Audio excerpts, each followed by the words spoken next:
What up? I'm Shep Papelka, and this is the Braves TomaBlog.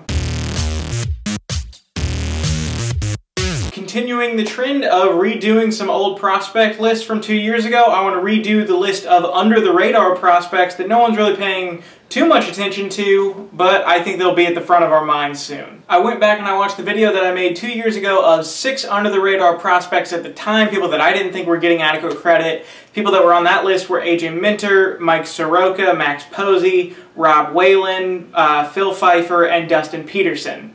It's an okay list. Obviously Soroka and Minter made it. The other guys, a couple of them are gone. A couple of them remain to be seen. So, you know, I'm hoping to do a little bit better job this time.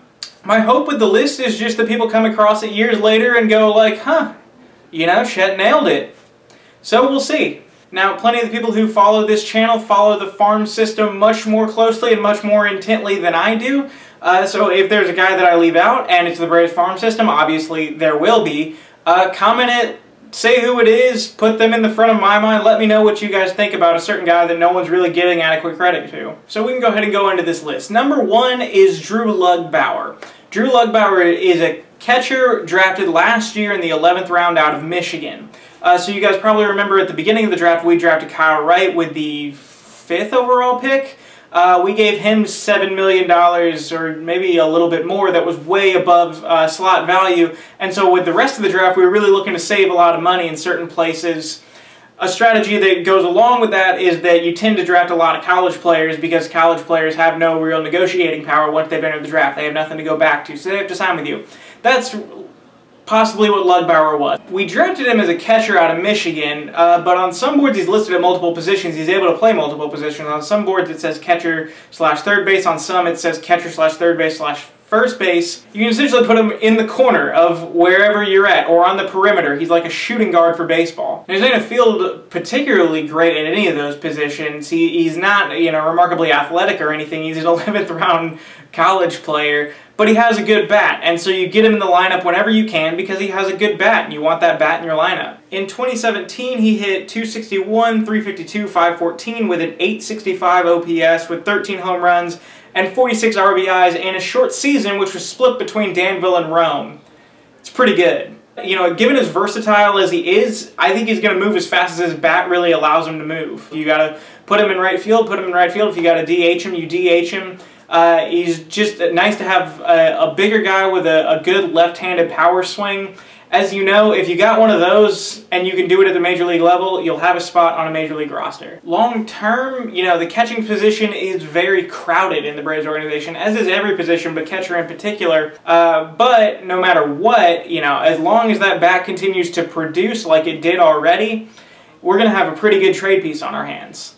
Number 2 is William Contreras. I'm sticking with the theme of, you know, the overcrowded catching position in the Braves organization. William Contreras, as many of you know, is the brother of Cubs catcher Willson Contreras. William's ceiling probably isn't anywhere near what Willson Contreras' ceiling is, but over time he's definitely proving himself to be a very legitimate prospect in the Braves farm system. He dealt with some injuries, but last year he really got things going. He went from unranked to number 18 in our top 30 prospects on MLB.com. 2017 he had .290, .379, .432 with an .811 OPS, 4 home runs, 25 RBIs, and just 169 at-bats. The team has given him an extremely slow progression, as we tend to do with catchers. He's played a full season. First he did it in DSL, then GSL, and then Rome last year, and he hasn't moved up or down in any season. He's just stayed where he's at.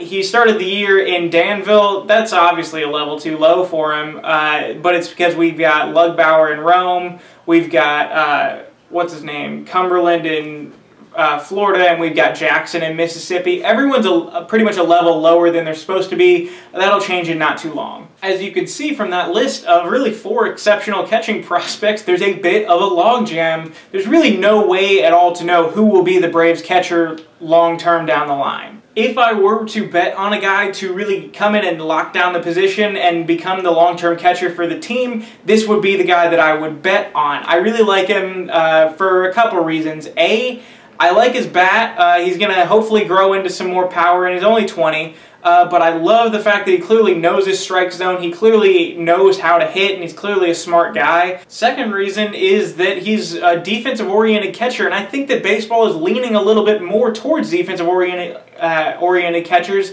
He's clearly really smart, and he seems to be learning to really be the head of the staff. The third reason that I keep hearing reports is that he's just really athletic. So he's athletic, he's smart, and he can hit well. That's a perfectly well-rounded catcher, is it not? So as you can see, they're definitely going to take their time on Contreras, as you should with a catcher, but, you know, this is the guy that if I think that there's going to be one that they really hold tight to and don't want to use in trade discussions or anything like that, my bet would be William Contreras. Third person is Freddy Tarnok, or Tarnok.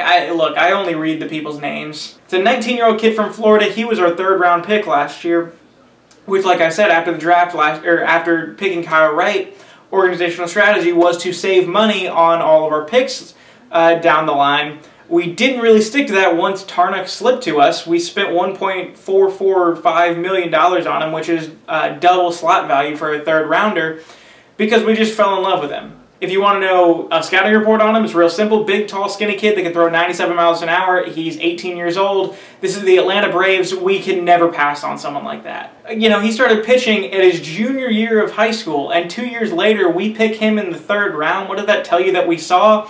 Just a freak athlete. We found another. We just love another Tookie, another Gohara, another Mauricio Cabrera. How will any of these guys turn out? I don't know. He's a 19-year-old heater. He's going to give up some walks. That's not going to change anytime soon. They have him pitching out of the bullpen.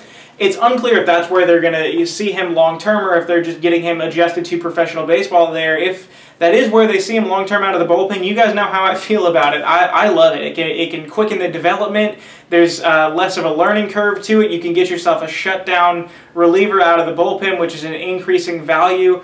You know, just the idea of just zeros, guaranteed zeros in the 7th, 8th, and 9th inning down the line, it's just poetry to me. But in terms of development curve, it'll obviously be 2-3 years at least. You know, he's got to develop his out pitches, he's got to learn to deal with tough innings, and as always, he's got to improve his command. You know how this goes, we've dealt with this before. And number 4 is Thomas Burrows. Burrows was this, you know, throw-in at the end of the Luis Gohara trade. We gave them Malik Smith, they gave us Luis Gohara, we gave them Chase Simmons, they gave us Thomas Burrows, and I like Burrows. 23-year-old lefty reliever, you know, there's no sense at all that he's a slouch or anything like that. He was a 4th-round pick not very long ago, so, you know, he wasn't a bum that they threw to us. And he's never really struggled. He's a guy that pitches out of the bullpen, and he's always done it well. He has nothing but success. He's a lefty reliever through and through. There's no real conception that he's anything besides that. It's funny that he got thrown in with Gohara, because the way that I would look to describe him, even if I just saw him on a page somewhere,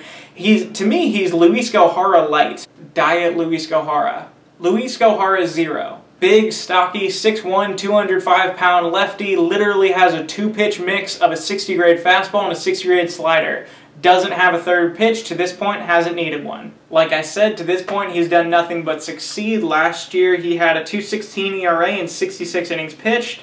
On his career, he has a 2.22 ERA and 93 innings pitched. It's just good. He's 23 with a clear role and seems to be successful at it. You know, they started him at Rome, which was surprising to me, but they started a lot of people too low.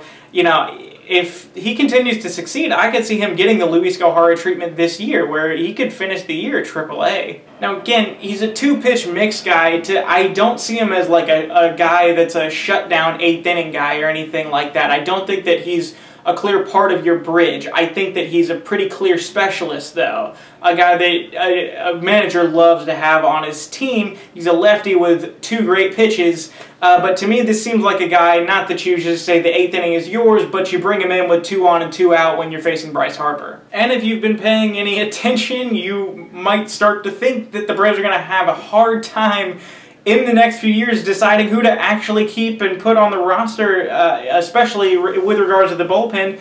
Okay, so right now we've got, what, Vizcaino, Minter, Ramirez, Winkler, Carl, Freeman, Moylan. They're all pitching pretty well, give or take on Ramirez.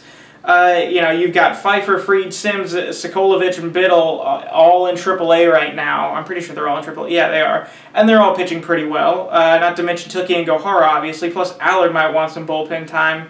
And there's a bunch of starters that are going to be ready, but maybe no spots. Plus there's Patrick Weigel, who will be getting healthy.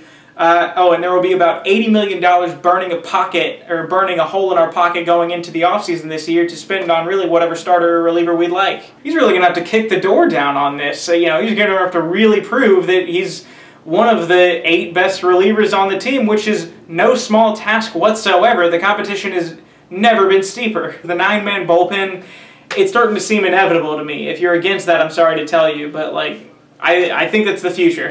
So that's my 4 underrated prospects list. Not guys that no one's paying attention to, just guys that I think that are at the back of our minds that will be moving to the front of it over time.